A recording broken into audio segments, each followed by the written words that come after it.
ঝাড়গ্রাম শহরে ১৩ নম্বর ওয়ার্ডে শনিবার সকাল থেকে অনুষ্ঠিত হলো জনতার দরবার কর্মসূচি।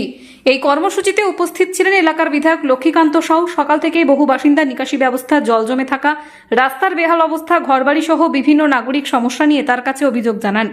বিধায়ক টেবিলে বসে একে একে সকলের বক্তব্য শোনেন এবং সংশ্লিষ্ট সমস্যাগুলির দ্রুত সমাধানের জন্য প্রয়োজনীয় নির্দেশ দেন। দীর্ঘদিন ধরে অমীমাংসিত সমস্যাগুলির বিষয়ে তিনি বিস্তারিত খোঁজ নেন এবং দ্রুত ব্যবস্থা নেবার আশ্বাস দেন।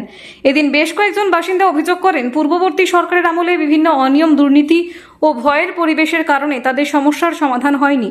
সেই অভিযোগগুলিও মনোযোগ দিয়ে শোনেন বিধায়ক লক্ষ্মীকান্ত সাউ। বলেন, জনতার দরবারের মূল উদ্দেশ্য হলো মানুষের কথা শোনা এবং দ্রুত সমস্যা সমাধানের উদ্যোগ নেওয়া। পর্যায়ক্রমে প্রতিটি সমস্যার সমাধান করা হবে। সাধারণ মানুষের স্বার্থে প্রশাসন ও জনপ্রতিনিধিরা কাজ চালিয়ে যাবে। অনেক সমস্যার সম্মুখীন হতে হচ্ছে। গত সরকার কোনো কিছুই করেনি, মানুষের কাছে আসেনি, মানুষের জনগণের কোনো সমস্যার সমাধান করেনি।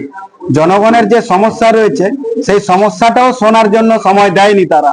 সেই জন্য আমরা পরিকল্পনা করেছি প্রতিটা ওয়ার্ডে ওয়ার্ডে আমরা জনতা দরবার লাগাবো।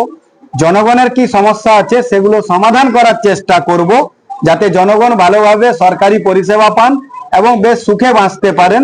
তার জন্য আমরা চেষ্টা করব।